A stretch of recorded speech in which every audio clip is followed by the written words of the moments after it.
अनेक स्त्रिया हा पॉडकास्ट बघणार आहेत. तुला ना कळत नाही, तू तसं बोलायला हवं होतं. दरवेळी विलन ही सासूच असते. देवेंद्र फडणवीसजी पत्नीबद्दल त्यांच्या कपड्यांबद्दल खूप चर्चा झाली होती. देवेंद्रजींचं फार कौतुक करावं असं वाटतं. एक आई कशी असायला हवी आपला टिपिकल विषय म्हणायला गेलं तर सासू सुनांचा, जो खूप महत्वाचा आहे.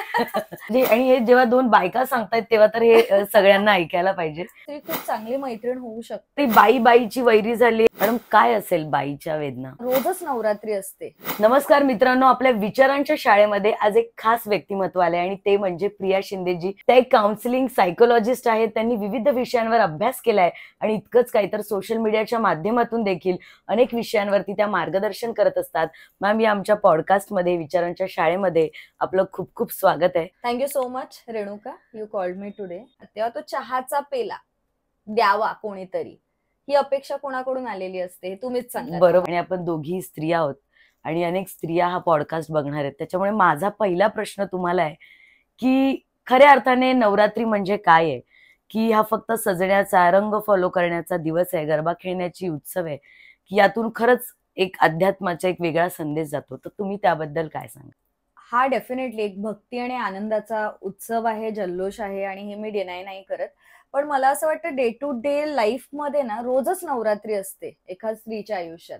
कारण ती प्रत्येक आयुष्याच्या वेगवेगळ्या स्टेजेस मध्ये, वेगवेगळ्या सिच्युएशन्स मध्ये वेगवेगळ्या नवदुर्गांची रूपं घेत असते आणि ती रूपं जगत असते. म्हणजे कधीतरी तिच्यामध्ये खूप संयम असतो, कधीतरी जेव्हा गरज पडते तेव्हा ती फार अगदी शूर झालेली असते. बरोबर. खूप धैर्य असतं तिच्यामध्ये, वेळेला साहस असतं. त्यामुळे तिच्याकडे मला असं वाटतं नवदुर्गेची रूपं सतत असतातच.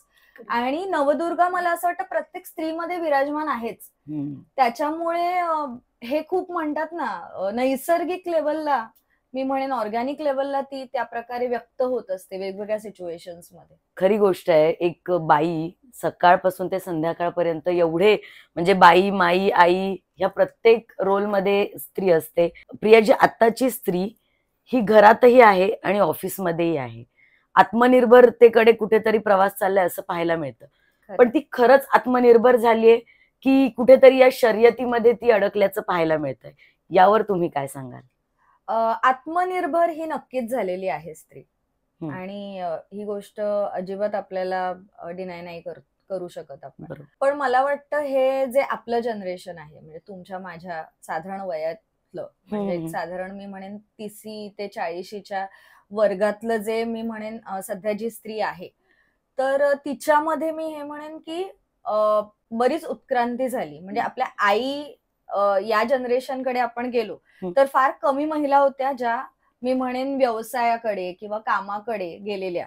मेजॉरिटी महिला या घरामधून आपल्या मुलांना, आपल्या फॅमिलीकडे जास्त लक्ष देत होत्या. पण आपली पिढी ही थोडी उत्क्रांतीकडे गेली. म्हणजे आपण घरही हँडल करतोय आणि आपला व्यवसाय, आपलं जे प्रोफेशन आहे, आपलं ऑक्युपेशन आहे ते पण हँडल करतोय. आणि डेफिनेटली जेव्हा ही स्त्री मल्टीटास्कर असते, ओके, तेव्हा तिची मी म्हणेन कुठेतरी ती अप अँड डाऊन होणारच पुढे मागे. बरोबर. कारण तिला सगळंच मॅनेज करायचंय. तिला तिचा व्यवसाय, तिचं ऑक्युपेशन, त्यानंतर तिचं घर, तिचा संसार, तिची स्वतःची आवड निवड, तिची मुलं. तर या सगळ्यांचा समतोल सांभाळण्यामध्ये तिची दमछाक ही नक्की होतीये. आणि मी माझ्या प्रोफेशन मध्ये जेव्हा माझ्याकडे अशा काही केसेस येतात आणि आम्ही बोलतो, तेव्हा या गोष्टींची जाणीव होते मला की तिची खरंच वेळेला फारच दमछाक होते. मॅडम, काय असेल बाईच्या वेदना? म्हणजे आता तुमच्याकडे तुमच्याकडे येत असतील तशा क्लायंट्स येत असतील ज्या इतर त्यांची जे मन आहेत ती इतर मोकळी होत नसतील, पण आपल्या समोर होतात, कारण की डॉक्टर समोर खरं बोलायचं असं एक असतं. तर काय आहे सगळ्यात जास्त बाई काय फेस करते असं वाटतं?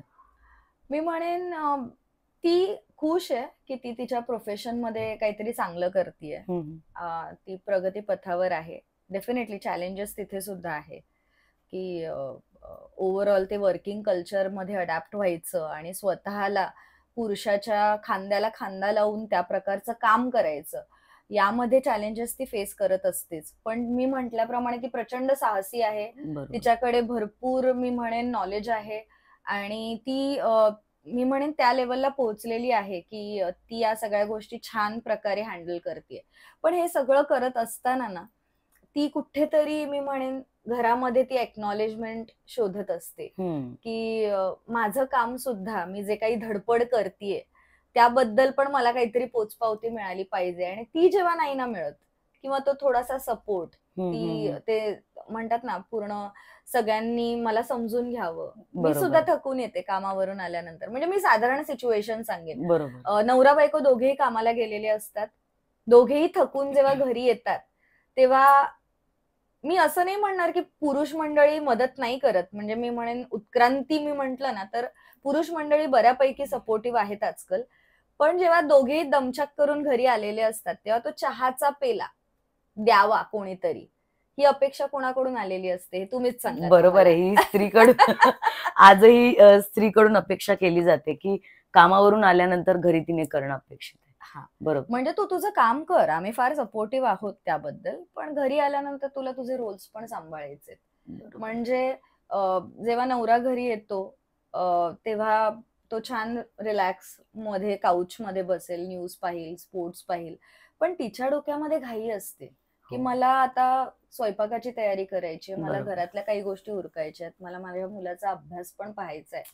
तर हे सगळं तिला मॅनेज. आणि मला अजिबात असं काही म्हणायचं नाहीये की पुरुष मंडळी मदत करायला कुठेतरी कुचराई करतायत. बऱ्याच फॅमिलीमध्ये मी पाहतीये की तिथे ते सुद्धा तितकेच मी म्हणेन सपोर्टिव्ह असतात या सगळ्या गोष्टींना.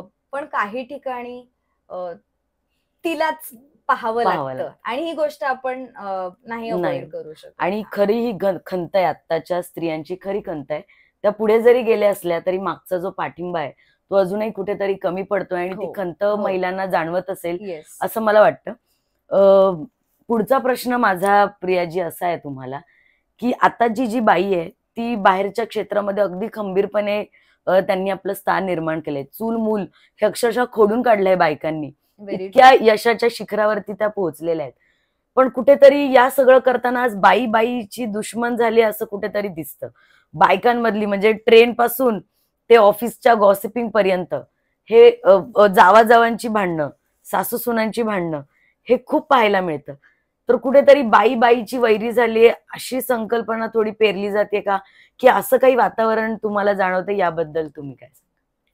काही ठिकाणी समाजाच्या काही घटकांमध्ये आपल्याला जरूर पाहायला मिळतं, पण काही ठिकाणी मी म्हणेन हे गैरसमज सुद्धा आहेत की बाई बाईची दुश्मन वगैरे झाली. मला असं वाटतं की स्त्रिया खूप चांगल्या मैत्रिणी होऊ शकतात आणि असतात.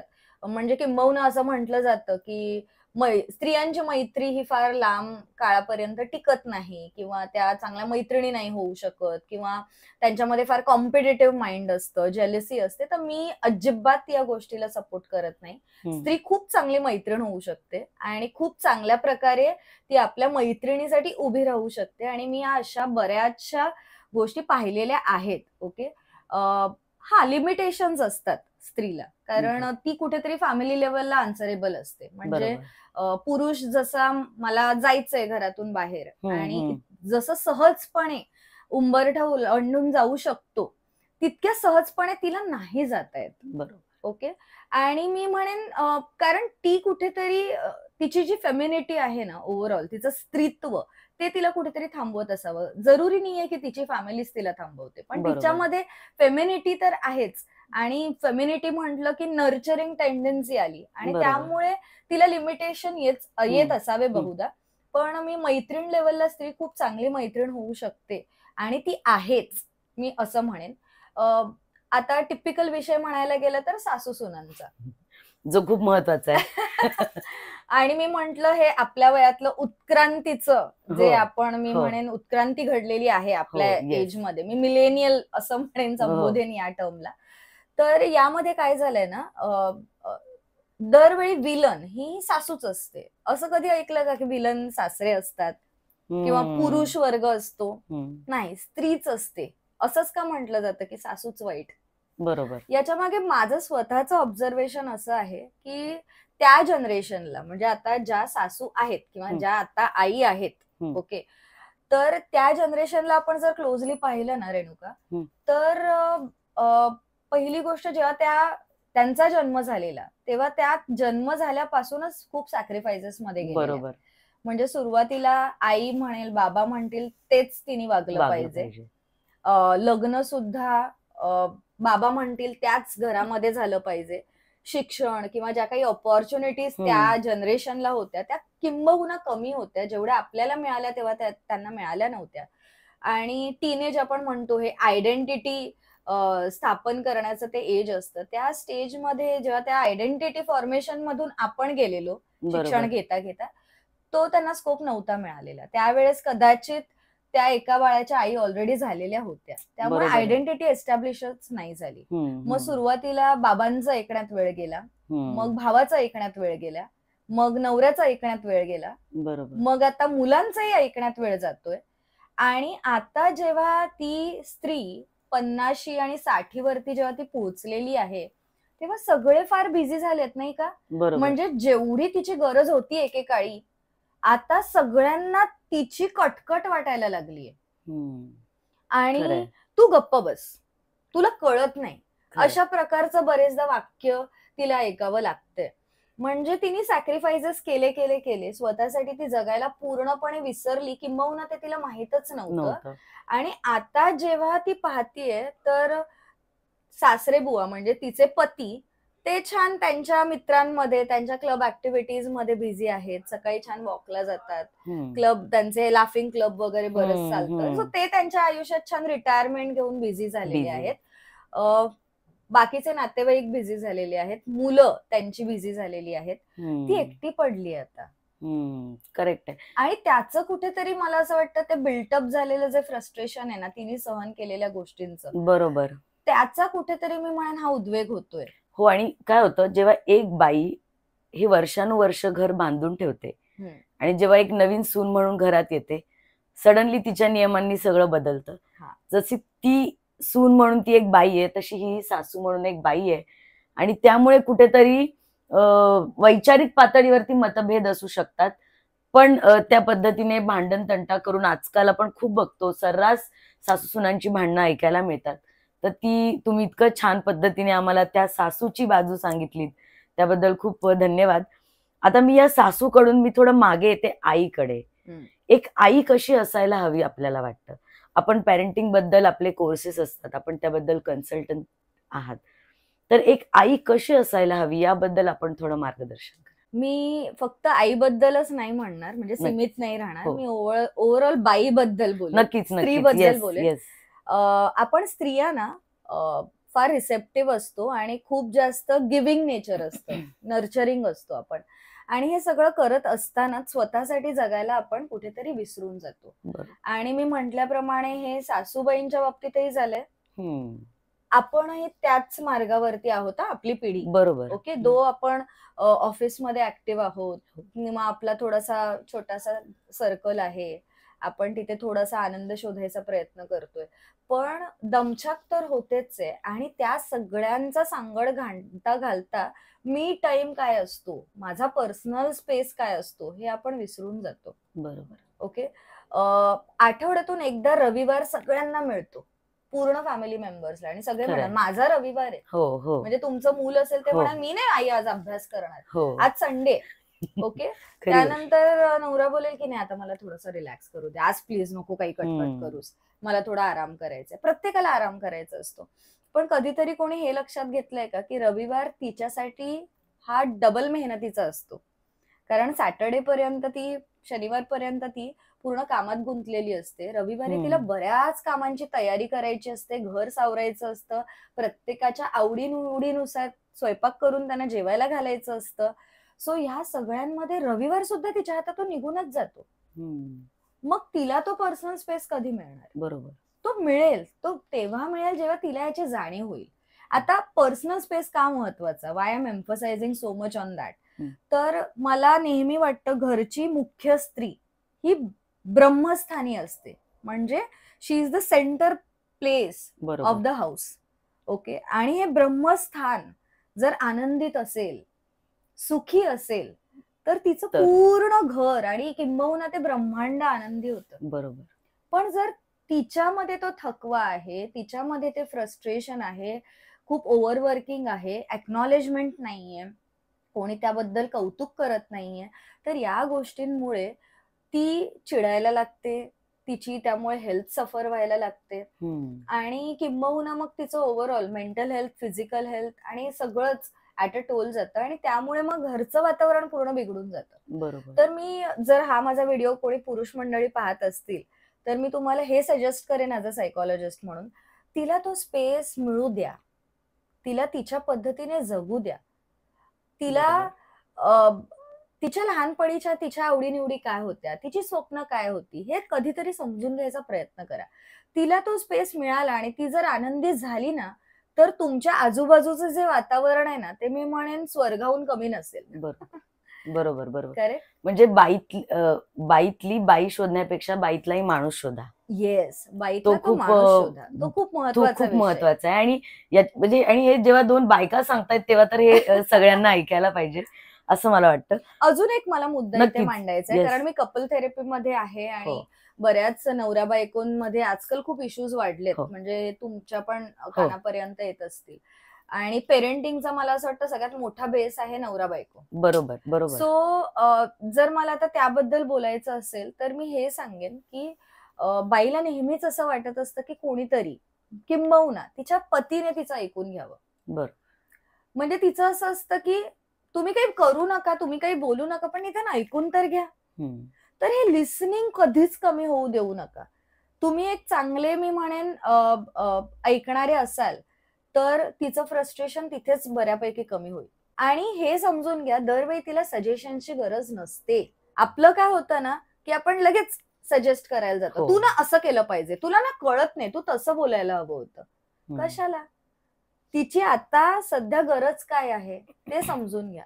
तिला तुमच्या ऍडवाइसेसची गरज बरेचदा नसेलही, ती इनफ केपेबल असेल तिच्या गोष्टी हँडल करण्यासाठी, पण तिला कोणीतरी तिचं ऐकून घ्यावं आणि किंबहुना तिचं सगळ्यात महत्वाचं माणूस आयुष्यातलं ते म्हणजे तिचं पती, त्याने जर तिला मी म्हणेन ऐकून घेतलं, तिला समजून घेतलं, तर 90% बॅटल ही जिंकलेली असेल तुम्ही घरातली. बरोबर आहे बरोबर आहे. आणि ज्या घरात स्त्री सुखी आहे ना ते घर सगळ्यात सुखी असेल, तिथे वादविवाद नसतील.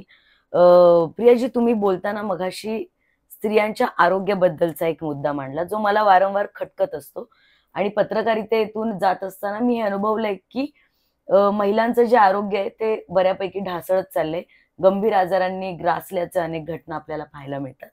तर बिंग ऍज अ सायकोलॉजिस्ट तुम्ही महिलांना काय सजेस्ट कराल? घरचा ताण आहे, ऑफिसमधली कटकट आहे, मुलाबाळांचं आहे, म्हणजे तेच बाई, आई, ताई, माई ह्या सगळ्या या संसाराच्या गोतावळ्यात आहेत. पण या सगळ्यातून आरोग्य हे सांभाळलं पाहिजे, याबद्दल तुम्ही महिलांना काय सांगाल? आरोग्य जर तुम्हाला सांभाळायचं असेल आणि पहिली गोष्ट तर ही समजून घेतली पाहिजे, सर सलामत तो पगडी हजार.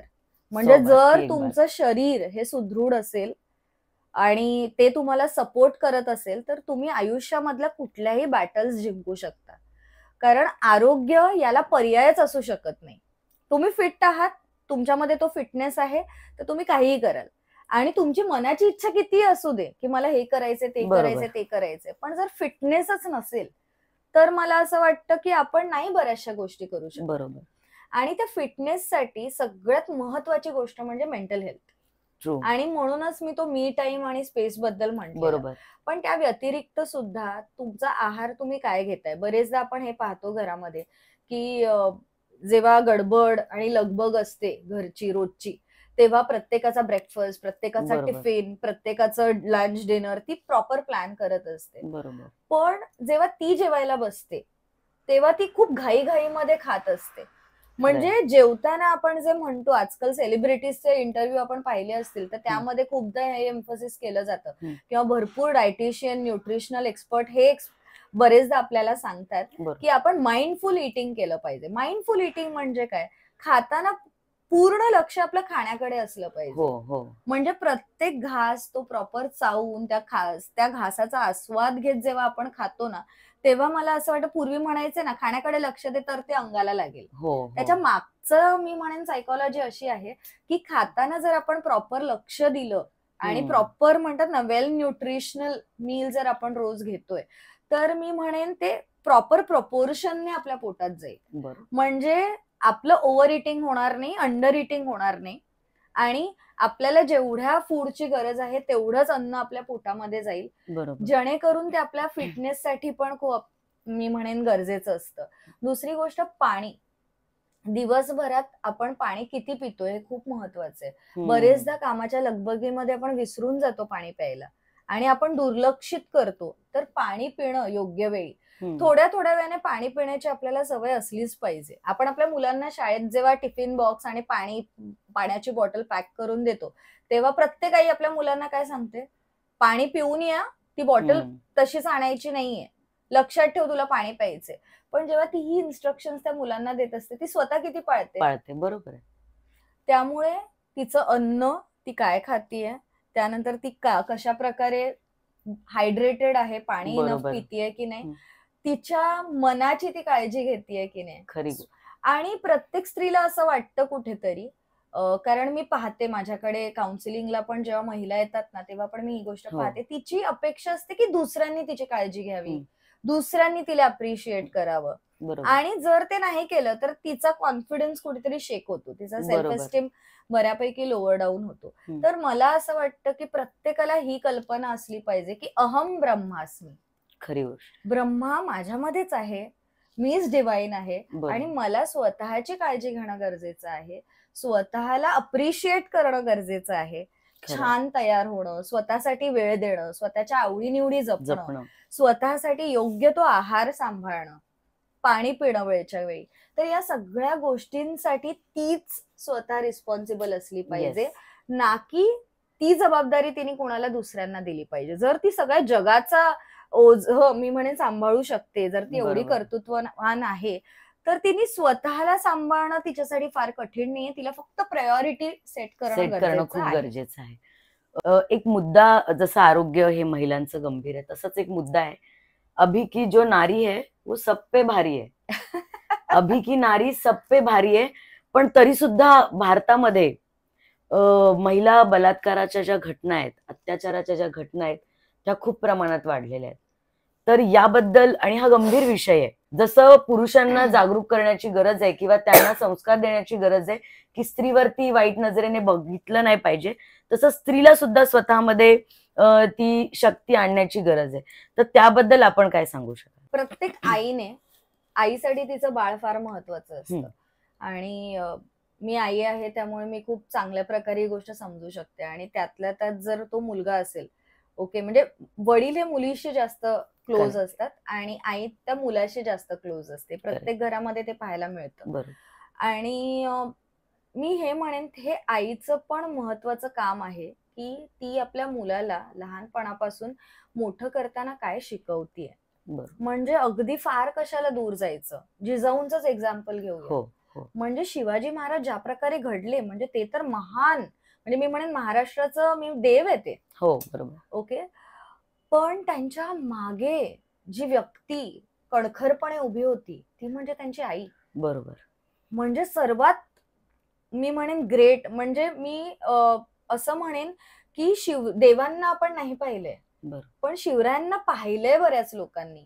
इतिहासामध्ये नमूद आहेत गोष्टी, ज्या प्रकारचं त्यांचं व्यक्तिमत्व आणि चारित्र्य होतं. तर ते कसं घडलं याच्या, म्हणजे मी म्हणेन जर आपण मुद्द्यावरती आलो, मूळ मुद्द्यावरती, तर त्याचं सगळं श्रेय मी म्हणेन त्यांच्या आईला जातं. बरोबर आहे. ज्या प्रकारे त्यांनी ते स्वप्न पाहिलं आणि ज्या प्रकारे त्यांनी आपल्या मुलाला घडवलं, तर शिवाजी प्रत्येक घरात का नाही घडू शकत, हा माझा प्रांजळ प्रश्न आहे. प्रत्येक आईने जर आपल्या मुलांना योग्य ते संस्कार केले आणि प्रत्येक आई वडिलांनी तो समतोल साधला आणि त्या दोघांमध्ये जर एकमेकांबद्दल इनफ रिस्पेक्ट असेल, नवरा बायको, मुलं हे अनुकरण प्रिय असतात. मुलं हे अनुकरणातून शिकणार आहेत की कसं आम्ही वागलं पाहिजे मोठं झाल्यानंतर. तर ते जर अनुकरण आपल्या आई वडिलांचंच करणार असतील, तर आई वडिलांनी कुठेतरी लहानपणापासून या गोष्टींचं बीजारोपण केलं पाहिजे की स्त्रीला तो रिस्पेक्ट देणं खूप गरजेचं आहे. म्हणजे आजकाल असं फार बोललं जातं रेणुका, आणि ते फार डिसअपॉइंटिंग आहे की स्त्रीच्या कपड्यांबद्दल चर्चा केली जाते, तिच्या मॉडर्न होण्याबद्दल चर्चा केली जाते, तिच्या दिसण्याबद्दल चर्चा केली जाते, तिच्या चारित्र्याबद्दल चर्चा केली जाते. तर ही आधुनिक स्त्री बदलत गेलेली आहे. म्हणजे पूर्वी माझी आजी नऊवारी साडी घालायची, नेसायची, बरोबर, माझ्या आईने गोल साडी नेसायला सुरू केली, किंबहुना माझ्या काही मावश्या ड्रेसेस पण घालायच्या. हो. आताच्या मुली जीन्स घालतात, स्कर्ट्स घालतात आणि आधुनिकतेकडे जाताना बरेचदा तिच्या कपड्यांवरती, ती काय घालते, तिच्या वस्त्रावरती कमेंट केलं जातं. मला फार दुःख होतं रेणुका. म्हणजे मी अशा तुला केसेस सांगू शकते ना, जिथे पूर्ण कपडे घातलेली स्त्री आहे, ओके, तरी पण तिचा बलात्कार होतोच ना. मग कपड्यांचा आणि बलात्काराचा काय संबंध? हा वैचारिक मी कुठेतरी म्हणेन दोष आहे, जो स्त्रीवरती लादला जातो दरवेळी. त्यातून बाहेर येणं गरजेचं आहे. पुरुष शर्ट काढून जेव्हा रस्त्यावरती फिरतो तेव्हा कुठली बाई पाठीमागे येऊन मला असं वाटतं त्याची छेड नाही काढत. बरोबर. पण मग जेव्हा स्त्री कमी कपडे घालून रस्त्यातून चालते तर पुरुषांमध्ये तो संयम का नाहीये, याबद्दल कुठेतरी विचार करण्याची गरज आहे. आणि याच्याबद्दल जागरूकता होणं फार गरजेचं आहे की कशा प्रकारे पुरुषांनी स्त्रीला रिस्पेक्ट दिला पाहिजे. प्रियाजी, आपण आता बोलत होतात की कशा व्यक्ती स्वातंत्र्य आहे, तुम्ही जे हवं ते घातलं पाहिजे, बरोबर आहे. गेल्या काही दिवसांमध्ये आपल्या महाराष्ट्र राज्याचे जे मुख्यमंत्री आहेत देवेंद्र फडणवीसजी, च्या पत्नीबद्दल, त्यांच्या कपड्यांबद्दल खूप चर्चा झाली होती. तर याबद्दल आपण आपले विचार काय मांडाल? म्हणजे एकीकडे त्यांनी बिंग ॲज अ सीएम's वाईफ म्हणून त्यांनी आपली संस्कृती जपली पाहिजे की अशा वेळी व्यक्ती स्वातंत्र्य महत्वाचं आहे? थोडं कशा पद्धतीने तुम्ही? बिंग सायकोलॉजिस्ट मी हे म्हणेन, मी व्यक्ती स्वातंत्र्याची पुरस्कर्ती आहे. बरोबर. पण हे करत असताना एक महत्वाचा हा पण मुद्दा आहे की सिच्युएशन्स नुसार आपण वागलं पाहिजे, ऐकलं पाहिजे. आपण असं बोलतो ना, त्याच प्रकारे ज्या ज्या ठिकाणी आपण जात असतो त्या त्या प्रकारची वेशभूषा आपण केली पाहिजे. बरोबर. म्हणजे देश वैसा भेस. म्हणजे सुधा मूर्तींनी सुद्धा याबद्दल म्हटलेलं, म्हणजे त्यांच्या एका पुस्तकात सुद्धा असं लिहिलेलं आहे की त्यांनी जेव्हा समाजकार्य करायला सुरू केलं आणि जेव्हा त्या आदिवासी स्त्रियांना जाऊन भेटत होत्या, त्यांची मदत करण्याचा प्रयत्न करत होत्या, तेव्हा त्यांना त्या समाजातून सुरुवातीला एक्सेप्टन्स दिला गेला नव्हता आणि त्यांना फार हकालपट्टी केली गेलेली त्यावेळेस. आणि त्या फार दुःखी मुद्रा घेऊन त्यांच्या वडिलांकडे आल्या. तेव्हा त्या तरुण होत्या. म्हणजे तुम्ही त्यांचे काही पॉडकास्ट ऐकले असतील किंवा काही पुस्तकं वाचली असतील तर त्यांनी हा मुद्दा नमूद केलेला आहे. तर त्या रडत घरी आल्या आणि मग त्यांच्या वडिलांनी त्यांना समजवलं. म्हणजे त्यांचं असं म्हणणं होतं की मी त्यांची मदत करायचा प्रयत्न करते बाबा, पण त्या मला काय एक्सेप्ट करत नाहीये. तेव्हा त्यांच्या बाबांनी या वेशभूषेबद्दल त्यांना गाईड केलेलं की तू जीन्सची पॅन्ट जर घालून तिथे गेली तर त्यांना तू त्यांच्यातली कशी वाटशील. बरोबर. तर त्यानंतर ते आजतापर्यंत तुम्ही सुधा मूर्तींना पाहिलं असेल तर साडी आणि तो मोगऱ्याचा गजरा, त्यांनी ते आजतागायत ते फॉलो करतात. हो. तर व्यक्ती स्वातंत्र्य हे खूप महत्वाचं आहे, पण देश वैसा भेस हे पण कुठेतरी आपण आवर्जून या गोष्टीकडे मला असं वाटतं लक्ष दिलं गेलं पाहिजे. आणि तसं मी त्यांना बोलणारी कोण, ते महान व्यक्तिमत्व आहे महाराष्ट्राचं, तर मी त्यांना बोलणारी कोण, मी खूप लहान आहे त्यांच्या पुढे. तो त्यांचा मी म्हणेन व्यक्ती स्वातंत्र्याचा भाग आहे, पण देश वैसा भेस हा मुद्दा असलाच पाहिजे. आणि मला इथे आवर्जून देवेंद्रजींचं फार कौतुक करावंसं वाटतं, कारण जेव्हा मी बाकीच्या पॉलिटिशियन्सला बघते आणि त्यांच्या स्त्रियांना जेव्हा पाहते तर बरेचदा त्यांच्या स्त्रिया पाहायला नाही मिळत, आणि जरी पाहायला मिळाल्या तर फार मी म्हणेन पडद्याआड असतात. बरोबर. पण देवेंद्रजींनी त्यांच्या पत्नीला ज्या प्रकारचं व्यक्ती स्वातंत्र्य जगू दिलंय त्याबद्दल एक पुरुष म्हणून आणि एक पती म्हणून ज्या प्रकारे ते आहेत याबद्दल मी खरंच त्यांचं कौतुक करते. म्हणजे या पदावर असताना सुद्धा त्या गोष्टींची मी म्हणेन तमा न बाळगता आपल्या पत्नीला तिचं स्वातंत्र्य आयुष्य जगू देणं ही खूप मोठी गोष्ट आहे, आणि याला मी म्हणेन करेज लागतं आणि चांगले विचार आणि चांगले संस्कार सुद्धा लागतात. तर मला असं वाटतं मी त्यांच्यामध्ये ते पाहिलंय आणि मला ते फार कौतुकास्पद वाटलंय नेहमीच. मॅम, मगाशी जेव्हा कॅमेरा बंद होता तेव्हा तुम्ही मला एक गोष्ट सांगितलीत, तुमचा तो इन्सिडेंट, तो पुन्हा एकदा ऐकायला आवडेल. जेव्हा तुम्ही प्रवास करत होतात आणि तुम्ही खात होतात तो एक इन्सिडेंट. मी त्यावेळेस पेंढारकर कॉलेजमध्ये होते, डोंबिवलीला आहे पेंढारकर कॉलेज, आणि माझी ट्रेन पकडायची धडपड होती, त्यामुळे मी धावत पळत एका हातात वडापाव खात आणि ट्रेन पकडायची लगबग माझी, कारण त्यावेळेस कॉलेज करत असतानाच मी नोकरी सुद्धा करत होती, त्यामुळे दोन्ही गोष्टी बॅलन्स करणं चालू होतं आणि मी धावपळीत होते फार. वडापाव खाता खाता मी पळत पळत माझी ट्रेन जाऊ नये या लगबगीत होती आणि एक छोटा मुलगा आला माझ्याकडे आणि तो काहीतरी मागत होता माझ्याकडे, अपेक्षा करत होता मी काहीतरी त्याला पैसे द्यावे किंवा काहीतरी मदत करावी. आणि त्यावेळेस माझ्याकडे वेळ नव्हता, मी त्याला कुठल्या प्रकारे मदत करू. मी जे खात होती तेच त्याला ऑफर केलं की बाबा तू खा. तर त्याने ती गोष्ट डिनाय केली. तो म्हणाला मी नाही देना है तो दो, झूठा क्यों दे रहे हो. आणि मला माझी चूक कळली की मी काय केलं. भले माझा हेतू हा खूपच चांगला होता, माझ्याकडे त्यावेळेस ते होतं जे मी त्याला दिलं, पण मला त्यावेळेस कळलं की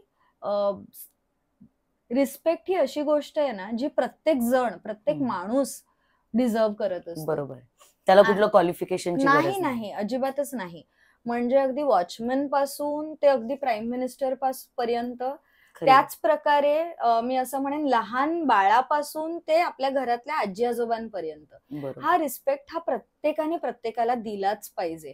आणि ते जर मर्म जर आपल्याला कळलं ना, तर मला असं वाटतं या पूर्ण समाजामध्ये माणुसकी प्रस्थापित होईल. कारण रिस्पेक्टचा आणि माणुसकीचा खूप जवळचा संबंध आहे. बरोबर. आणि मी म्हणेन त्याच्यामुळे बरचसं समतोल समाजामध्ये येऊ शकतो. आणि ती माणुसकी कुठेतरी कमी होते, त्याच्यामुळे ती कमी होऊन देऊ नका. जर या महाराष्ट्रामध्ये, या भारतामध्ये आपल्याला सगळ्यांना एकोपाने जर संसार करायचा आहे, तर माणुसकी, गिव्ह रिस्पेक्ट, टेक रिस्पेक्ट, हे जे वाक्य आहे आपल्याला पाळलं गेलं पाहिजे. मॅम, याच मुद्द्याला धरून मला अजून एक प्रश्न असा विचारायचा आहे, कारण की तुम्ही म्हणालात म्हणजे एकंदरीत असं दिसतंय की हे सगळं संस्काराचे बीज आहे. तुम्ही तुमच्या मुलांना काय शिकवता हे खूप महत्वाचं आहे. तर त्या सगळ्या आई वडिलांना या मुद्द्यांना धरून तुम्ही काय सांगाल की कशा पद्धतीने तुमचं पॅरेंटिंग असलं पाहिजे? कारण की जसं आता मला, म्हणजे मी तरी बिंग ॲज अ जर्नलिस्ट, मला असं वाटतं की जसं मुलांना, लहान मुलांना जसे संस्कार देण्याची गरज आहे, आताच्या पेरेंट्स लोकांनाही संस्कार देण्याची गरज आहे, त्यांनाही कुठेतरी जागरूक करण्याची गरज आहे. तर त्याबद्दल आपण काय सांगाल? मी असं म्हणेन की आजकाल आपण फार एम्फसिस करतो ऍज अ पालक म्हणून की आपल्या मुलांनी अभ्यासात काहीतरी छान यश मिळवलं पाहिजे. भरपूर ऍक्टिव्हिटीज मध्ये त्यांना आजकालचे आई वडील घालत असतात. स्विमिंग पण करायचंय, फुटबॉल पण खेळायचंय, डान्स पण करायचंय, जिम्नॅस्टिकला पण जायचंय, अभ्यास पण करायचंय, बरंच म्हणजे त्यांना असं वाटतं की आपल्या मुलांनी सर्व गुण संपन्न असलं पाहिजे. मी त्याच्या अजिबातच अगेन्स्ट नाहीये, पण माझं असं म्हणणं आहे की हे करत असताना आपण आपल्या पाल्याच्या, आपल्या मुलांच्या वर्तणुकीबद्दल किती बोलतोय. तर आपण मुलं या सगळ्या गोष्टी छान करणारच आहेत, कारण मी म्हणेन खूप चांगले कोचेस अवेलेबल आहेत, खूप चांगले टीचर्स अवेलेबल आहेत. अभ्यास आणि यश हे कालांतराने मुलं संपादन करतीलच. पण सगळ्यात महत्वाचा मुद्दा हा आहे की आपण त्यांना आई वडील म्हणून काय देतोय ते म्हणजे संस्कार. आणि हे संस्कार सांगून किंवा लेक्चर देऊन नाही होत. मी नेहमीच म्हणते मुलं हे अनुकरण प्रिय असतात. तुम्ही जसं वागाल ना तसंच ते वागणार. जर तुम्हाला वाटतं तुमच्या मुलांमध्ये व्हॅल्यूज असल्या पाहिजे, संस्कार असले पाहिजे, तर तुम्ही घरचं वातावरण तसं ठेवा. तुम्ही मोठ्यांशी बोलताना कशा प्रकारे बोलताय, सोसायटीतला तो वॉचमॅन आहे त्याच्याशी कसं बोलताय, तो वेटरला तुम्ही कशा प्रकारे हाक मारताय, या ज्या रोजच्या रुटीनच्या घटना आहेत ना, हे पाहतायत मुलं तुमची. तर तुम्हाला वाटतं तुमच्या मुलांमध्ये योग्य ते संस्कार आले पाहिजे, तर आपण आपल्यावरती ऍज अ पालक म्हणून काम करणं फार महत्वाचं आहे. खरी गोष्ट आहे. मॅम, आता नवरात्रीत आपण शूट करतोय आणि सगळीकडे नवदुर्गांचा जागर होतोय, नवदुर्गांना सन्मान केला जातोय. इतर वेळी या नवदुर्गा आठवत नाहीत लोक. तर बाई जसं देवीच्या हातात बघा शस्त्र आहेत, अस्त्र आहेत. आज ती एक पॉवरफुल डिवाइन एनर्जी आहे आपण म्हणू शकतो. तर त्या एनर्जी महिलांनी काय आत्मसात केलं पाहिजे? तुम्ही काय सांगाल त्याच्याबद्दल? मी असं म्हणेन की म्हणजे मला असं फारच वाटतं की ज्यांना मुली म्हणून जन्माला येतात ते फारच फॉर्च्युनेट पेरेंट्स असतात. ओके. मला असं नेहमी दुःख होतं की मला मुलगी का नाहीये. मी मिस करते ती गोष्ट. हा, तर सांगण्याचा मुद्दा असा की माझ्या आजूबाजूची जी काही मंडळी आहेत, मग माझे नातेवाईक किंवा माझे मित्रमैत्रिणी किंवा माझ्याकडे येणारे क्लायंट, तर मी त्यांना नेहमी हे सांगत असते की मुलींना जेव्हा तुम्ही एक्स्ट्रा करिक्युलर ऍक्टिव्हिटीज मध्ये टाकता तेव्हा ती खूप छान डान्सर असावी किंवा ती खूप छान सिंगर असावी. या व्यतिरिक्त कंपल्सरी प्रत्येक शाळांमध्ये, प्रत्येक घरातून तिच्यासाठी कुठेतरी मी म्हणेन डिफेन्स तिने शिकण्याची फार बरोबर गरज आहे. आहे. ओके, मग तुम्ही कराटेमध्ये टाका, जुडोमध्ये टाका, किक बॉक्सिंग मध्ये टाका, पण जेणेकरून तिच्यामध्ये ती स्ट्रेंथ ही इनबिल्ड आली पाहिजे. कदाचित आपले जे आई वडील बरोबर होते आहे. त्यांना कदाचित त्या गोष्टींबद्दल तेवढा अवेअरनेस नव्हता रेणुका. नव्हतं. ओके, पण मला असं वाटतं आता ज्या प्रकारच्या घटना घडायला लागल्यात, हो तर हो आपल्या वयाचे जे काही पालक असतील त्यांना मी हे नमूद करते की तुम्ही बाकी कुठल्याही एक्स्ट्रा करिक्युलर ऍक्टिव्हिटीज मध्ये तुम्ही तुमच्या मुलींना टाकलं नाही तरी चालेल, पण मुलींनी डिफेन्स ट्रेनिंग हे घेतलंच पाहिजे आणि खूप मॅन्डेटरी गरजेचं आहे असलं ते. पाहिजे. खूप खूप गरजेचं. गरजेचं आहे. बेसिक डिफेन्स हा तिला करता आलाच पाहिजे. डिफेन्स हा कृपया जसे प्रियाजी सांगतायत तसं माझ्या एक विचारच्या माध्यमातून देखील मला सगळ्या मुलींना सांगायचंय, सेल्फ डिफेन्स हा खूप गरजेचा आहे. कोणी आपल्या कॉलरवर हात टाकेपर्यंत तुम्ही कृपया शांत बसू नका. प्रियाजी, या चर्चेला जोडून ना मला एक सध्याचं जे जनरेशन आहे, आता जे कपल आहेत, त्यांच्यामध्ये काय होतं, स्त्री सुद्धा बाहेर कमवते, पुरुष सुद्धा कमवतोय. त्यामुळे फायनान्शियल वाद सुद्धा खूप पाहायला मिळतात आणि मग कुठेतरी फेमिनिझम असे मुद्दे आपल्याला पाहायला मिळतात. तर याबद्दल आपण काही अनुभव शेअर करू शकाल का? आपण सायकोलॉजिस्ट आहात, तर याबद्दल फेमिनिझम बद्दल काही आपण सांगू शकाल? हो, नक्की. म्हणजे खूप महत्वाचं आहे हे हो, बोलणं, नाही का, येस. या क्षणी. बऱ्याच स्त्रिया काम करतात आजकाल आणि इक्वल लेवलला मी म्हणेन फायनान्शियली ऍक्टिव्ह असतात आणि म्हणजे फायनान्शियली बऱ्यापैकी कमवत असतात आणि बरेचदा आपल्या फॅमिलीमध्ये इन्व्हॉल्वमेंट पण असते. त्यांचं फायनान्शियल प्लॅनिंग खूप चांगलं असतं नवरा बरोबर. बायकोंचं. पण काही केसेसमध्ये मी असं पण पाहिलंय ना रेणुका, हम्म. आणि मला नमूद करायला आवडेल की फेमिनिझम ही कॉन्सेप्ट खूप चुकीच्या पद्धतीने वापरली गेली आहे. हम्म. आता फेमिनिझम काय ते आधी समजून घेऊया. फेमिनिझम हे इक्वॅलिटी बद्दल बोलतं, समान बरोबर. हक्कांबद्दल. म्हणजे मी पुरुष आहे म्हणजे मी पुढे, किंवा मी स्त्री आहे म्हणजे मी पुढे, असं नाही येते. बरोबर. आपण दोघे एकाच लेवलचे आहोत आणि संसाराचं चाक पण समसमान लेवललाच गेलं पाहिजे पुढे. बरोबर. विचार कर ना, एक चाक मोठं आहे, एक चाक छोटं आहे, छोट आहे. ती गाडी नीट चालेल का? नाही, अडखळणार. अडखळणार. तर ती दोन्ही चाकं ना भक्कमपणे एकत्र चालत गेली पाहिजे आणि ती समान असली पाहिजे. बरोबर. तर ती गाडी खूप छान पुढे जाईल. येस. तर काही केसेसमध्ये मला असं सांगायला खूप वाईट वाटतंय, पण मी नमूद करेन की फेमिनिझम असं समजला जातो की मी श्रेष्ठ, स्त्री श्रेष्ठ, किंवा स्त्रीच्या बरोबर. गरजा, स्त्रीचे हक्क. मग काही स्त्रिया अशा मी पाहिलेल्या आहेत जिथे त्यांना असं वाटतं की नवऱ्याने प्रत्येक गोष्टींमध्ये त्यांना सपोर्ट केला पाहिजे, बरं का. आणि ते योग्य सुद्धा आहे हो. की घरातल्या प्रत्येक कामामध्ये, म्हणजे मी कचरा काढला तर तू लादी पुसली पाहिजे, मी भाजी बनवली तर तू भाजी चिरून दिली पाहिजे, म्हणजे जोक्स अपार्ट. पण तिची अशी इच्छा असते आणि ती योग्य आहे. बरोबर. पण काही ठिकाणी असं सुद्धा होतं ना रेणुका, जिथे सपोर्टची गरज असते ना तिथे नवऱ्याने सपोर्ट केला अशी तिची अपेक्षा असते.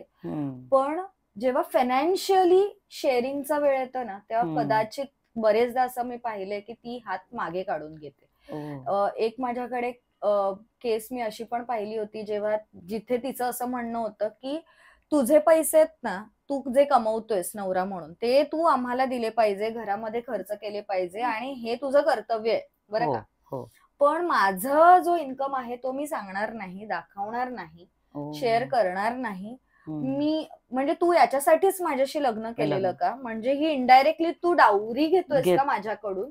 म्हणजे तू मला जे शेअर करायला सांगतोयस म्हणजे तू डावरी घेतोयस का? अशा प्रकारचं उच्चारण केलं जातं. आणि मी असं पण पाहते की तिथे तो नवरा भरपूर गोष्टी प्रोव्हाइड करण्याचा प्रयत्न करतोय आणि तिथे त्याची दमछाक होतीये, आणि जिथे कमी पडतंय तिथे ती कधी कधी शेअर करायला तयार नाहीये. अशा काही घटना, म्हणजे मी सर्वच घटना अशा नाही म्हणणार, बरं का.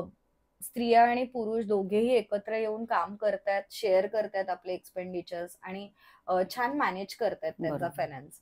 पण काही ठिकाणी अशा प्रकारच्या घटना सुद्धा पाहायला मिळतात की ती शिकलेली आहे, तिच्या नवऱ्याकडून अपेक्षा आहेत त्याने सपोर्ट करावा, पण नवऱ्यानेच कर्तव्य दक्ष असावं बरोबर. फायनान्सच्या बाबतीत, आणि तिने कुठल्याही प्रकारचा खर्च करता कामा नये तिच्या घरामध्ये. तिचा बरोबर. शेअर मागणं म्हणजे ही डावरी आहे. तर अशा प्रकारच्या चुकीच्या कल्पना जर हम्म, कुणामध्ये असतील तर त्या बदला. Feminism is all about equality. म्हणजे आपण समसमान हक्क असले पाहिजेत. हे बरोबर. जेव्हा बोलतो ना तेव्हा समसमान कर्तव्य सुद्धा असली असलेच पाहिजेत. पाहिजे ना. बरोबर बरोबर. तर मी हे कुठेतरी नमूद करेन की तो इक्वल शेअर असला नक्कीच. पाहिजे प्रत्येक ठिकाणी. नक्कीच. मॅम, आपण महिलांच्या काही चुकांबद्दलही बोललो आणि काही अशाही गोष्टी आहेत ज्याच्यामध्ये त्यांनी म्हणजे कर्तृत्व गाजवलंय. तर आता या पॉडकास्टच्या माध्यमातून समस्त महिलांना, जी घरात आहे, जी ऑफिसमध्ये आहे, जी संसाराच्या ओझ्याखाली आहे, जी आरोग्याने ग्रासली, या समस्त महिलांना, महिला वर्गांना, इव्हन लहान मुलींना सुद्धा आपण काय मेसेज द्याल? मी असं म्हणेन की पहिली स्वतःची प्रायोरिटी सेट करा. कारण मी जर आनंदी असेल ना, म्हणजे, आणि प्रायोरिटी स्वतःची सेट करणं म्हणजे स्वार्थी असणं याचा नाही. अर्थ अजिबात होत नाही. कारण जर तुम्ही स्वतःवर प्रेम करायला ज्या दिवशी शिकाल ना, त्यावेळेस तुम्हाला हे कळेल की दुसऱ्यांवर कसं प्रेम केलं जातं. बरोबर. त्यामुळे स्वतःवर प्रेम करा, स्वतःला जपा, स्वतःला प्रायोरिटी द्या. आणि हे जेव्हा तुम्ही चांगल्या प्रकारे जर करू शकलात तर तुमचं कुटुंब, तुम्ही, तुमचे पती, तुमची मुलं, आणि बरोबर. मला असं वाटतं फक्त कुटुंब का, हा पूर्ण समाजच खूप आनंदी होईल बरोबर. आणि योग्य प्रकारचे संस्कार हे पुढल्या पिढीला जातील असं मला वाटतं. मॅम, या चर्चेला आपण खूप छान आम्हाला मार्गदर्शन केलंय. अजून एक जाणून घ्यायला आवडेल, थोडी उत्सुकता आहे याबद्दलची, की सायकोलॉजिस्ट म्हणून हा जो तुमचा प्रवास आहे त्यातली एक अशी घटना जी तुम्ही कधीही विसरू शकत नाही, अविस्मरणीय क्षण तुमच्या आयुष्यात. हा खूप लहान क्षण होता तो, पण त्याने मला खूप काही शिकवून गेलाय तो क्षण. तेव्हा मी नवीनच प्रॅक्टिस स्टार्ट केलेली, माझ्या करिअरचे सुरुवातीचे दिवस होते ते, आणि एक साधारण 8 वर्षाचा मुलगा माझ्याकडे काउन्सिलिंगसाठी आलेला. आणि सुरुवातीला as a counsellor, as a psychologist म्हणून आम्हाला रॅपो क्रिएट करणं फार गरजेचं असतं. समोरच्या क्लायंटला कम्फर्टेबल करणं फार गरजेचं असतं. सो रॅपो बिल्डिंगचं सेशन होतं आणि आम्ही छान गप्पा मारत होतो. मी त्याला त्याच्याबद्दल बरंच विचारत होती, त्याची शाळा, आई बाबांबद्दल आणि प्रत्येक गोष्टींबद्दल, त्याच्या आवडीनिवडीबद्दल. आणि मी त्याला एक प्रश्न विचारला, त्या मुलाला, छोट्या मुलाला, की तुझा बेस्ट फ्रेंड कोण आहे रे? तेव्हा त्या मुलाने स्पॉन्टेनियसली 1 सेकंदाचाही विचार न करता उत्तर दिलं, मी. वाव. आणि मला तो क्षण अजूनही जशाच्या तसा आठवतोय, कारण त्या दिवशी मला कळलं की स्वतःचा मित्र होणं किती गरजेचं आहे. जर आपल्याला आपल्या समाजामध्ये जर आपण क्लोजली गोष्टी असोसिएट केल्या ना, तर सगळ्यांच्या मनात जी कॉमन भीती असते, म्हणजे एका माणसामध्ये जी कॉमन भीती असते ती म्हणजे एकटेपणाची. बरोबर. आपल्याला एकटेपणा नकोसा वाटतो किंवा एकटेपणाची भीती वाटते. आणि बरेचदा त्यामुळे आपण खूप active life, overly active life जगायचा प्रयत्न करतो, जिथे आपण स्वतःला कधी सापडतच नाही आणि भेटतच नाही. बरोबर. तर त्या एका मुलाने मला हे शिकवलं की स्वतःचं चांगलं मित्र बनता येऊ शकतं. आणि त्यातून महत्वाचा धडा हा मिळतो की पहिलं स्वतः बरोबर कम्फर्टेबल व्हा. एकटं जरी कधी राहत असाल किंवा एकटं कुठेतरी जायची वेळ आली तर ती गोष्ट तुम्ही एन्जॉय केली पाहिजे. त्या गोष्टीचा कंटाळा किंवा भीती नाही वाटली पाहिजे. कधीतरी असंच सिनेमा थिएटरमध्ये जाऊन एकटं मूवी पहा, कसं वाटतंय तो अनुभव घ्या. कारण या घटनेनंतर मी स्वतः सिनेमा थिएटरमध्ये जाऊन एक मूवी पाहिलेली एकटी. त्यानंतर मी शॉपिंगला एकटी एकदा गेलेली. आणि अशा प्रकारचे, त्यानंतर एकदा घरी एकटी होती तर तो मी टाइम एन्जॉय करायचा प्रयत्न केलेला. खूप छान मस्त निवांत उठले, छान फ्रेश झाले, छान तो कॉफीचा मग हातात घेऊन खिडकीत पाहत पाहत छान गाणी ऐकत मी कॉफी प्यायले. आणि एकंदरीत तो पूर्ण दिवस जो अदरवाईज मला खूप कंटाळवाणा, रटाळ वाटला असता किंवा डिप्रेसिंग वाटला असता, तर तो दिवस मी खूप छान एन्जॉय केला स्वतः बरोबर. वाव. म्हणजे आणि ही खूप खरी गोष्ट आहे. एकटेपणामुळे आज किती घातपात सुद्धा झाल्याचं आपण पाहायला मिळतंय. म्हणजे जर मन मोकळं करायला कोणी नसेल तर काय होऊ शकतं याची अनेक उदाहरणं आपण पाहिलेली आहेत. त्याच्यामुळे एकटेपणा न बाळगता स्वतःला स्वतःचे मित्र बनवा, हा सुंदर संदेश तुम्ही दिलाय खरं तर. Thank you so much. तुम्ही या चर्चेत सहभागी झालात, आम्हाला इथे बोलवलं त्याबद्दल खूप आभारी आहे आणि या सुंदर पॉडकास्टसाठी देखील खूप खूप धन्यवाद. Thank you so much Renuka. तुम्ही मनमोकळेपणाने मला प्रश्न विचारले आणि खूप छान आपलं संभाषण झालं. थँक्यू. थँक्यू.